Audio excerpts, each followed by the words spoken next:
This is my multicultural book review. The book I chose for this project is called The Last Stop on Market Street, written by Matt de la Peña. This book won a Newbery Medal in 2016 and a Caldecott Medal honor in 2016 as well. Last Stop on Market Street is about a little boy, CJ, and his grandmother's bus ride after church on Sunday. At the beginning of the story, CJ asks questions such as, "Why don't we have a car? Why don't I have an iPad? And why can't I stay after church to play with friends?" Feeling sorry for himself about the circumstances of his Sunday afternoon and what he doesn't have.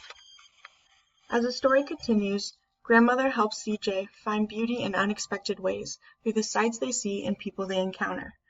They eventually reach the last stop, the soup kitchen, together where they serve loved ones in need and attain a full appreciation for their Sunday adventure.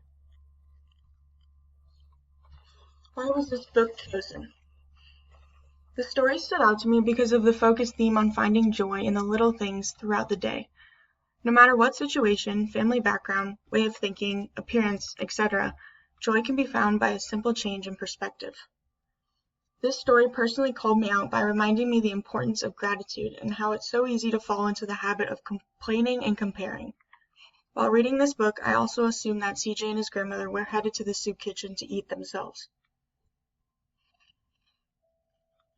This book helps students understand and reflect on their own experiences, including their background, values, social class, and way of life, and the beauty it brings no matter how different from their peers.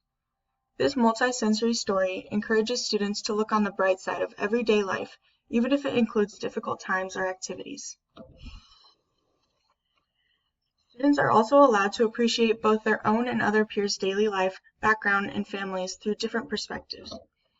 Prior knowledge of individuals' own experiences are combined with students' peers to create a new understanding of different cultures.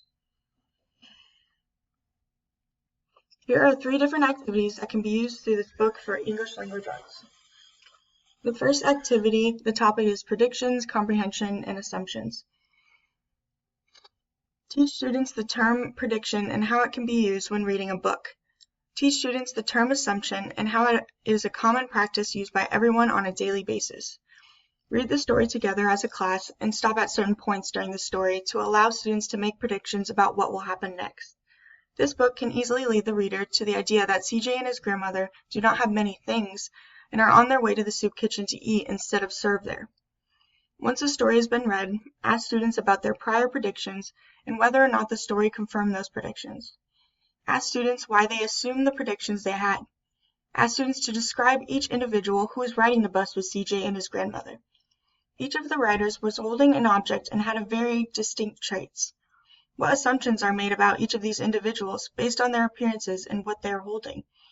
Students will each pick an individual on the bus, not including CJ and Grandma, and write a story about that individual's day as they ride the bus. Once each student is finished, students can explain why they wrote what they wrote and compare their short stories with each other.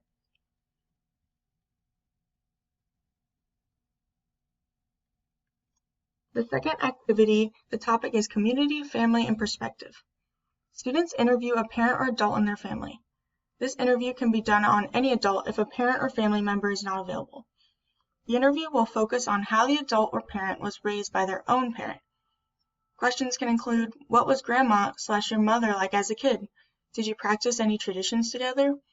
What did you do after school each day? Etc. Students can then come together to share what they have learned from their interview. This will allow students to learn about different families, communities, backgrounds, cultures, traditions, and ways of life, gaining new perspectives.